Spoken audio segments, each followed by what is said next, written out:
speaker, sir, of this session, the dignitaries on the dais and off the dais.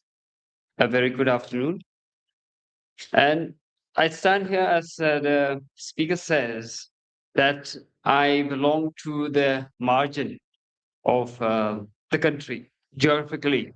And also, when we talk about the NEP 2020 and the implication of this policy, it has a very distinctive implications when we compare with the rest of the country. When we talk about India, the strength of the country is diversity, unity in diversity. And we have to celebrate the diversity of the country. And it is in that context that federalism is very significant because it preserves the diversity of the country. But when you look in this NEP 2020, and in fact, not only in this policy, but even in the other policies of the central government, the present central government, we realize that the spirit of federalism is being eroded time and again. And in the context of the NEP has robbed that principle, which is very essential for India.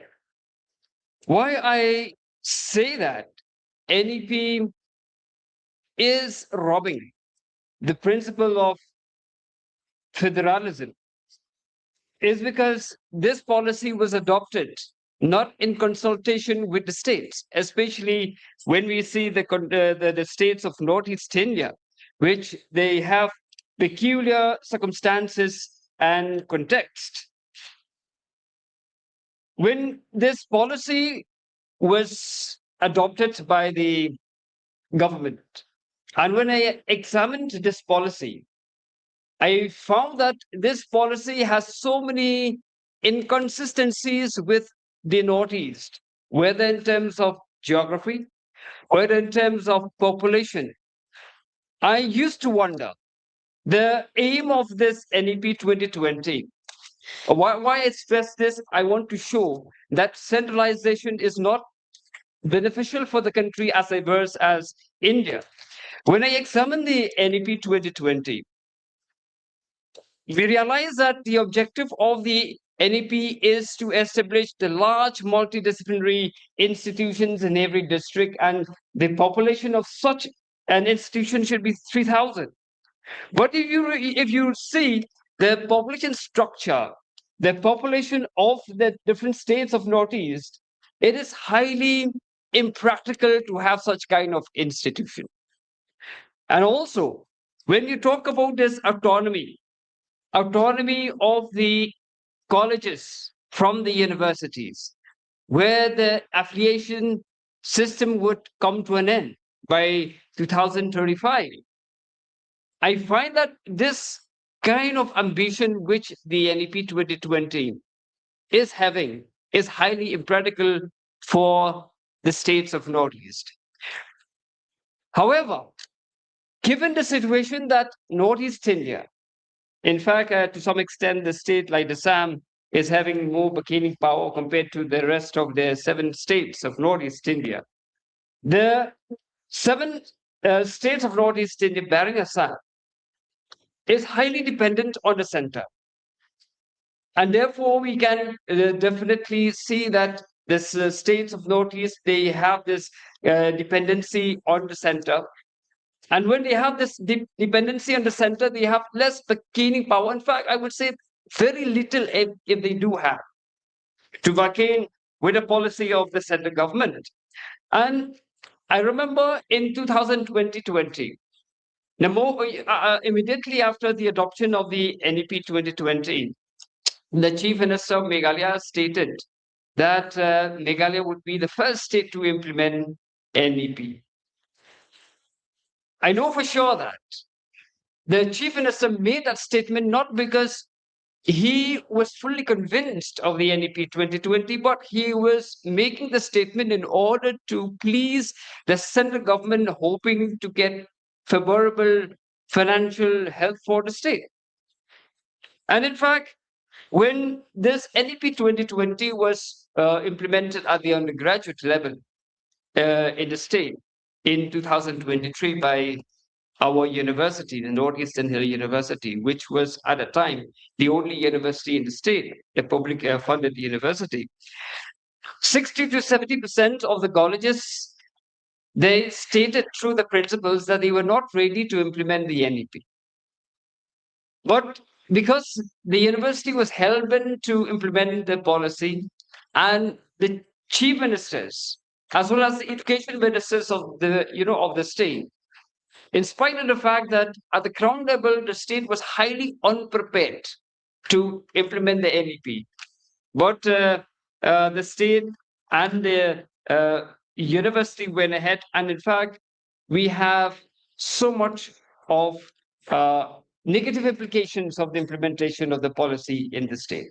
Yes, regarding the other aspects of the NEP, much has been said, much has been written, and much has been stated also even in this parliament, which I will not speak. But here I want to stress that centralization is not a healthy, I would say, direction that the country is taking through the NEP 2020. And more importantly, it has the negative implication for the northeastern states. For the state like Tamil Nadu, for the state like Karnataka, they can take their own independent decision.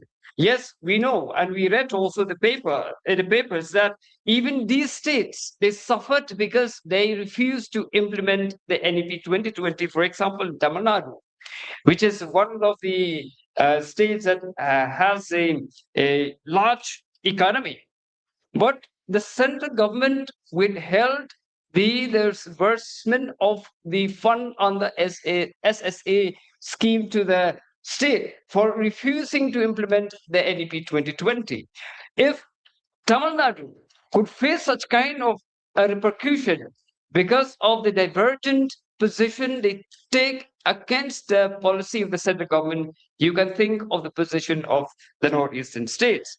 And therefore, I want to share with you when our university they imposed this CUET for admission at the undergraduate colleges. The students in the state they suffered terribly.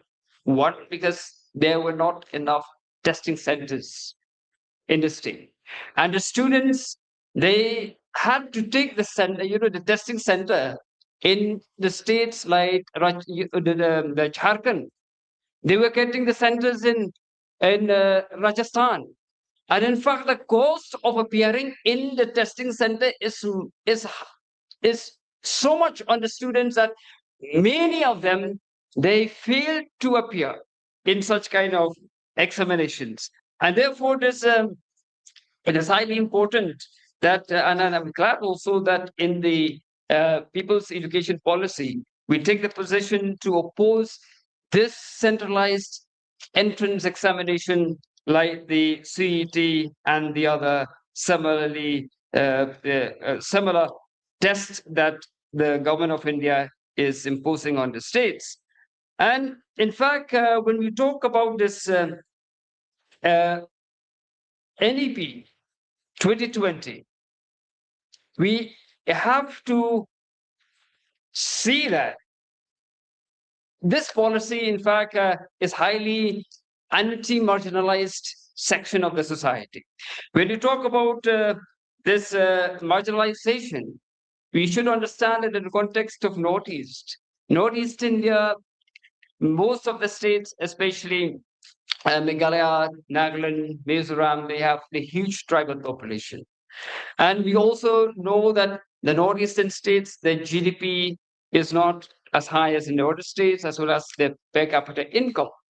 So when the impact of this NEP 2020 will be felt more in the context of Northeast, and presently in the state of Meghalaya, to which we belong, me and Sister Khan. And in fact, we even conducted this a kind of survey on the undergraduate colleges, we realize that most of the students, they are highly dissatisfied with the NEP 2020, and in fact, in